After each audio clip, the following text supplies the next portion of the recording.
அனைவருக்கும் ஆனந்தமான இறை வணக்கம். ஆன்மீக சிவ சொந்தங்களே, 16/5/2026 சனி அமாவாசை, வைகாசி மாதம் வரக்கூடிய அமாவாசை சனி அமாவாசையாக வருது. ரொம்ப சக்தி வாய்ந்த நாள், தவறு விட்டுறாதீங்க. குலதெய்வத்தை வீட்டிற்கு அழைக்கும் எளிய மஞ்சள் குங்கும வழிபாடு எப்படி செய்யணும்னு சொல்லித்தர போகிறேன். மேலும் முன்னோர்களுக்கு இந்த அமாவாசையில் படையலிட நல்ல நேரம் எது என்பதையும் இந்த ஆடியோவில் சொல்லியுள்ளேன். ஆடியோவை முழுமையாக கேட்டுட்டு இதை செய்ய முயற்சி பண்ணுங்கள். உங்களுக்கு தெரிஞ்ச ஒரு 10 பேருக்காவது இந்த செய்தியை பகிர்ந்து கொள்ள வேண்டும் என்று அன்போடு கேட்டுக்கிறேன். இந்த சேனலை இதுவரைக்கும் நீங்கள் சப்ஸ்கிரைப் பண்ணலாம், சப்ஸ்கிரைப் பண்ணிக்கோங்க. ஆடியோக்கு போகிறதுக்கு மேலே ஒரு அறிவிப்பு. நீங்கள் குடியிருக்கும் வீடு வாடகை வீடோ சொந்த வீடோ, அந்த வீட்டில் குலதெய்வத்தோட அருள் இருந்தால் மட்டும்தான் நீங்கள் செய்யக்கூடிய காரியம் வெற்றி அடையும், முன்னேற்ற பாதையில் உங்கள் குடும்பம் பயணிக்கும், நீங்கள் சம்பாதிக்கும் பணம் வீட்டில் சேமிப்பாக தங்கும்.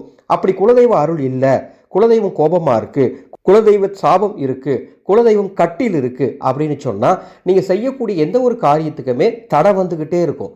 எவ்வளோ பணம் சம்பாதிச்சாலும் விரயமாயிட்டே இருக்கும். இந்த பிரச்சனையெல்லாம் சரி பண்ண தான் வருகின்ற வைகாசி அமாவாசை அன்னைக்கு எனது குருநாதரின் ஜெயந்தி நாளை முன்னிட்டு செம்பினாலான குலதெய்வ பூரண கும்பம் 108 சீடர்கள் வேத மந்திரம் ஓத அடியேன் கட்டித்தரப் போகின்றேன். செம்பினாலான கும்பம் இதை வாங்கி உங்கள் வீட்டில் வச்சா போதும். நீங்கள் பெருசாக பூஜை பண்ண வேண்டாம், விரதம் இருக்க வேண்டாம், மந்திரம் சொல்ல வேண்டாம். வாங்கி வீட்டில் வைத்திருந்தால் போதும். குலதெய்வம் ஓடோடி உங்கள் வீட்டை தேடி வரும். 6 வருடங்களுக்கு இந்த பூரண கும்பம் உங்கள் வீட்டில் இருந்தால் போதுமானது. தேவைப்படுவோர் மேலே உள்ள வாட்ஸ்அப் எண்ணுக்கு குலதெய்வ பூரண கும்பம் ஒரு மெசேஜ் அனுப்பி முன்பதிவு செய்து கொள்ளுமாறு கேட்டுக்கொள்கின்றேன். முதல்ல குலதெய்வ வழிபாடு எப்படி செய்யணும் வைகாசி அமாவாசை அன்னைக்குன்னு பார்க்கலாம். இந்த வழிபாட்டை மிக எளிமையான முறையில் தான் சொல்லித்தர போகிறேன். இதை நீங்கள் ராகு காலம் யமகண்டம் நேரம் தவிர அந்த அன்னைக்கு எப்போ வேணால் நீங்கள் செஞ்சுக்கலாம். உங்கள் குலதெய்வத்தோட படம் அல்லது உங்கள் குலதெய்வத்தினுடைய சிலை இருந்தால் அதற்கு முன்பாக பண்ணுங்க, அல்லது உங்கள் வீட்டில் நிரந்தர கலசம் வச்சிருப்பீங்கள அதற்கு முன்பாக பண்ணுங்க. அதுவும் இல்லைன்னா பரவாயில்ல, எந்த சுவாமி படம் இருந்தாலும் சரி பூஜை அறையில் அந்த படத்துக்கு முன்பாக இதை பண்ணணும். என்ன செய்கிறீங்கன்னா 2 தட்டு எடுத்துக்கோங்க, சின்ன சின்னதா. ஒரு தட்டுல மஞ்சள், ஒரு தட்டுல குங்குமம். இதை பூஜை அறையில ஏதாவது ஒரு இடத்துல வச்சுட்டு அதுக்கு முன்பாக 3 விளக்குகள் கிழக்கு திசை நோக்கி ஏற்றி வையுங்கள். அந்த 3 விளக்குகளிலும் நமது ஆனந்த ஒளி அறக்கட்டளையின் தயாரிப்பான ஆனந்த ஒளி மந்திர சக்தி தீப எண்ணெய் இருந்தால் அதை ஊற்றிக்கொள்ளுங்கள், அல்லது நல்லெண்ணெய் ஊற்றி தீபமேற்றி வைத்துக் கொள்ளுங்கள்.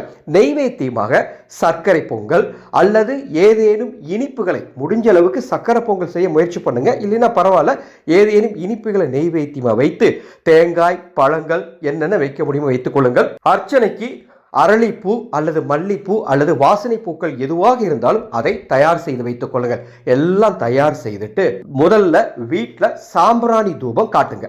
சாம்பிராணி தூபம் காட்டிட்டு விநாயகப் பெருமானை முதலில் மனதில் நினைத்து பிரார்த்தனை செய்து கொள்ளுங்கள்.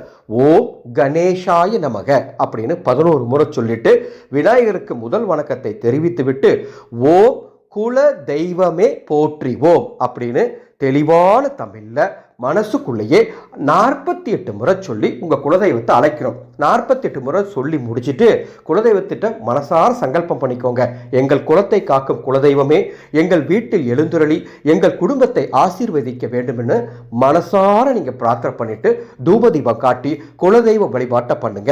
இந்த 48 முறை மந்திரம் சொல்லும் பொழுது ஒவ்வொரு முறை மந்திரம் நீங்க சொல்றீங்களா, அப்ப அந்த வாசனை பூக்களை எடுத்து மஞ்சள் மேலையும் குங்குமத்து மேலையும் அர்ச்சனை செய்து கொண்டே இந்த குலதெய்வ வழிபாட்டை செய்து கொள்ளுங்கள். குலதெய்வ வழிபாடு செஞ்சு முடிச்சுட்டு வீடு முழுவதும் தூபதீபம் காட்டிட்டு அந்த மஞ்சள் குங்குமத்தை எடுத்து குலதெய்வ பிரசாதமாக நெற்றியில் இட்டுக் கொள்ளுங்கள். உங்க வீட்டில் இருக்க அத்தனை பேருக்கு கொடுங்க. அதை அடுத்தடுத்த நாட்கள்ல நீங்க நெற்றியில் இட்டுக்கொள்ள பயன்படுத்தி கொள்ளுங்கள்.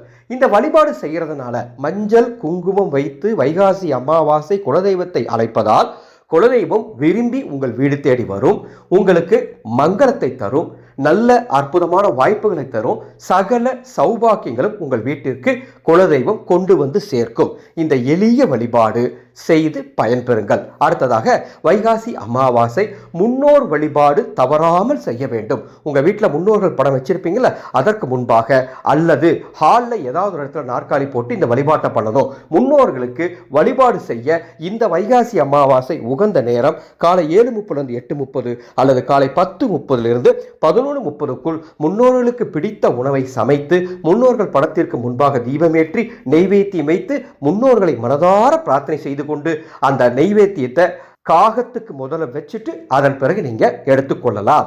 இந்த முன்னோர் வழிபாடு செய்து முன்னோர்கள் அருளை பெறுமாறு அன்போடு கேட்டுக்கிறேன். வைகாசி அமாவாசை இன்னொரு முக்கியமான காரியத்தை நீங்க பண்ணுங்க.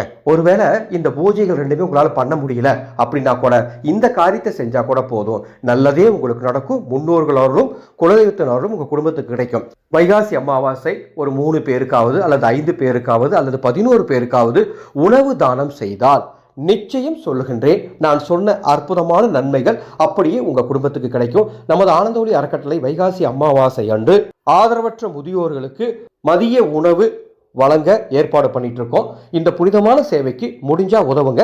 டிஸ்பிளேல பாருங்க, எனது கூகுள் பே போன்பே நம்பர் கொடுத்துருக்கேன், வாட்ஸ்அப் நம்பரும் கொடுத்துருக்கேன். இந்த செய்தியை உங்களுக்கு தெரிந்தவர்களுக்கும் பகிர்ந்து கொள்ளுங்கள். இன்னும் ஒரே ஒரு அறிவிப்பு கொடுத்துட்டு இந்த ஆடியோ நான் நிறைவு செஞ்சுக்கிறேன். தனத்துக்கு சொந்தக்காரனாகிய, முன்னேற்றத்துக்கு சொந்தக்காரனாகிய, குழந்தைகளின் எதிர்காலத்துக்கு சொந்தக்காரனாகிய, வருமானத்துக்கு சொந்தக்காரனாகிய குரு பகவான் வருகின்ற 2/6/2026 மிதுன ராசியிலிருந்து கடக ராசிக்கு பெயர்ச்சி ஆகிறாரு. அதை முன்னிட்டு மேசம், ரிஷபம், மிதுனம், சிம்மம், துலாம், தனுசு, மகரம், கும்பம் ஆகிய ராசிக்காரங்க பரிகாரம் பண்ணிக்கோங்க. சில நெகட்டிவான விஷயங்கள் நடக்க வாய்ப்பு இருக்கு. இந்த ராசிக்காரர்களுக்காக நமது அறக்கட்டளை சார்பாக குரு பரிகார மகா ஹோமம் நடத்தி குரு பரிகார ரக்ஷை தரப்போகின்றோம். சிறிய ரக்ஷை, இதை கழுத்தில், இடுப்பில், கையில் எங்கனாலும் கட்டிக்கலாம், அல்லது பேக்கில் வச்சுக்கலாம், பர்ஸில் வச்சுக்கலாம், அல்லது பூஜைகள் வச்சு கூட வணங்கலாம். எந்த தீட்டு இதுக்கு பார்க்க வேண்டாம்.